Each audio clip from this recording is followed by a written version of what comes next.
الحمدللہ رب العالمین والعاقبۃ للمتقین والصلاة والسلام علی سید الانبیاء والمرسلین اما بعد فاعوذ باللہ من الشیطان الرجیم بسم اللہ الرحمن الرحیم۔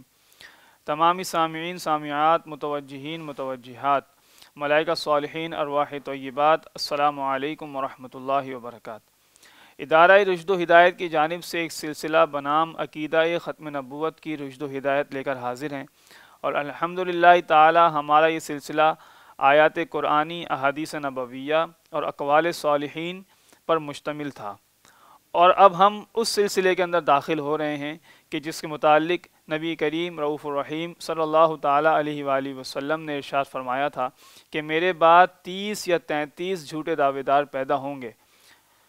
تو یقیناً حضور علیہ الصلوۃ والسلام کی بیان کردہ احادیث اللہ تبارک و تعالی کی طرف سے ہوتی ہیں، کیونکہ نبی یا حضور علیہ الصلوۃ والسلام اپنی طرف سے کچھ نہیں کہتے، بلکہ وہ وہی کہتے ہیں جن کا حکم انہیں اللہ تبارک و تعالی دیتا ہے، کیونکہ اللہ تبارک و تعالی قرآن مجید کے اندر ارشاد فرماتا ہے وما ینطق عن الہویٰ، کہ وہ اپنی خواہش سے کچھ نہیں کہتے۔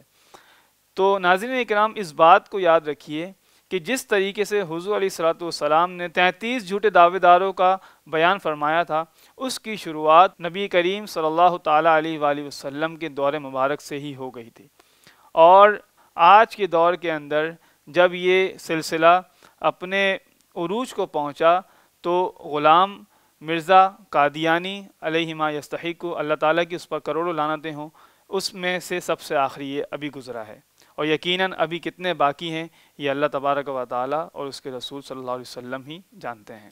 تو آئیے چلتے ہیں سب سے پہلے نبوت کے جھوٹے دعوے دار، جس کا نام مسلمہ کذاب ہے۔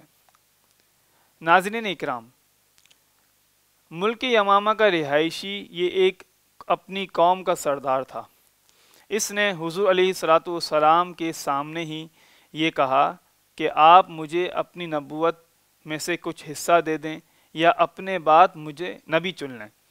تو حضور علیہ الصلوۃ والسلام نے ارشاد فرمایا، اے بدبخت، اللہ تبارک و تعالی نے مجھے آخری نبی بنایا ہے اور میرے بعد نبوت کا سلسلہ ختم کر دیا ہے۔ اگر تو کھجور کے چھلکے کے برابر بھی مجھ سے اگر نبوت مانگے گا تو میں تجھے نہیں دوں گا، کیونکہ اللہ تبارک و تعالی نے ختم نبوت کا دروازہ خود بند کیا ہے۔ جب اس نے یہ بات سنی تو یہ مایوس ہو گیا، غمگین ہو گیا، اور یہ اپنی قوم کی طرف گیا اور کہا کہ حضور نے مجھے نبوت عطا کر دی ہے۔ تو جو کمزور ایمان کے لوگ تھے، جو اس پر یقین کرنے والے تھے، ان میں سے بعض افراد نے اس کی تصدیق کر لی۔ پھر اس نے یہ جسارت کی کہ حضور علیہ الصلوۃ والسلام کو ایک خط لکھا اور کہا کہ میں اپنی نبوت کا اظہار کر رہا ہوں، اور میں اب لکھوں گا مسلمہ رسول اللہ۔ اللہ تبارک و تعالیٰ کے رسول دانائے غیوب صلی اللہ تعالیٰ علیہ وآلہ وسلم نے ارشاد فرمایا کہ اے بدبخت، تو اللہ کا رسول تو کبھی ہو ہی نہیں سکتا، بلکہ تو بہت بڑا جھوٹا کذاب ہے۔ یاد رکھیے کہ جو بات رسول اللہ صلی اللہ تعالیٰ علیہ وآلہ وسلم نے اپنی زبان مبارک سے ارشاد فرما دی، یا کسی کو لقب دے دیا، یا کسی کو کچھ کہہ دیا، وہ اسی نام سے مشہور ہو گیا۔ جیسے حضرت ابو ہریرہ رضی اللہ تعالیٰ عنہ کو آج کے دور کے اندر ان کے اصلی نام سے بہت کم لوگ جانتے ہیں۔ ان کا اصلی نام عبد الرحمن ہے، لیکن ابو ہریرہ حضور نے کہا ہے تو وہ مشہور ہو گئے۔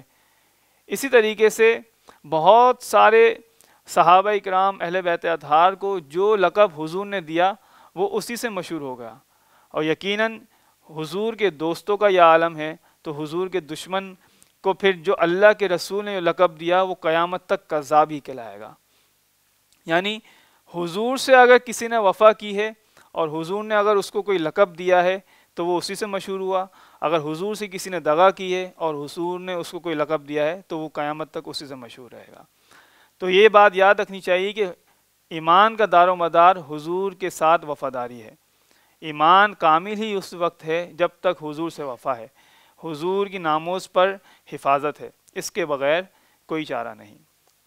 اب آئیے چلتے ہیں کہ اس نے نبوت کا دعویٰ کرنے کے بعد کیا کیا، یہ بھی ایک سوال بنتا ہے۔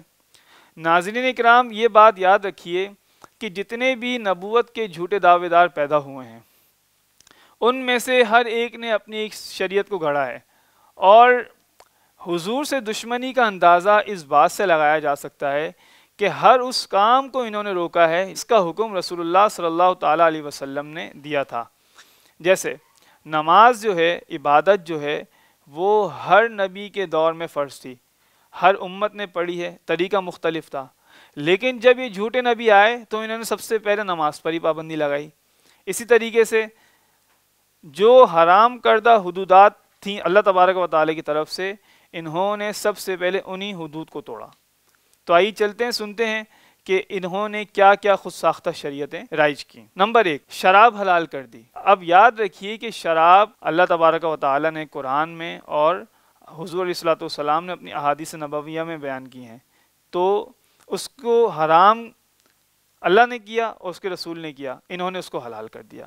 نمبر 2، زنا جائز تھا، یعنی حضور نے جس کام سے روکا انہوں نے سب سے پہلے آ کر اسی کو رائج کیا۔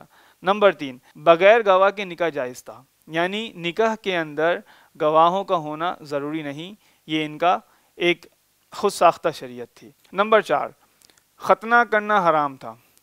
یاد رکھیے کہ حضور علیہ الصلاۃ والسلام سے لے کر حضرت آدم علیہ الصلاۃ والسلام تک انبیاء کرام علیہم السلام کی ایک سنن مبارکہ ہے کہ تمام کے تمام انبیاء ختنہ شدہ تھے، یعنی کہ مختون ہوئے۔ اب سب سے پہلے انہوں نے تمام انبیاء کی سنت کو مٹانا چاہا۔ نمبر 5، روزے معاف فرما دیے، کہ انہوں نے کہا کہ جس کام کو حضور نے کہا ہے ہم اسی سے روکیں گے، روزے معاف ہو گئے۔ نمبر 6، فجر اور عشاء کی نماز معاف تھی۔ حضور علیہ الصلوۃ والسلام نے فرمایا کہ منافقین کے اوپر فجر اور عشاء بہت بھاری ہے۔ اب اس حدیث کو سامنے رکھیے اور ان کے اس عمل کو سامنے رکھیے تو بالکل بات واضح ہو جائے گی کہ یہ منافقین ہونے کے ساتھ ساتھ کافر بھی تھے۔ نمبر 7، قبلہ رخ ہونا ضروری نہ تھا۔ اس کا معنی یہ ہے کہ جب نماز کی سمت یعنی کہ نماز پڑھنے کا ارادہ ہو جائے تو نماز پڑھتے وقت قبلہ رخ ہونا ضروری نہیں ہے۔ نمبر 8، ظہر، عصر، مغرب میں بھی سنتیں بالکل نہ تھیں بلکہ صرف فرض پڑھے جاتے تھے۔ ناظرین اکرام، یہ ان کی خود ساختہ شریعتیں تھیں، یعنی کہ نماز، روزہ، زکوٰۃ، حج، کلمہ طیبہ جس پر ایمان کی بنیاد ہوتی ہے، سب سے پہلے انہوں نے اسی کو ڈھاہا، پھر اپنے گمراہ کن عقائد لوگوں تک پہنچانا شروع کیے۔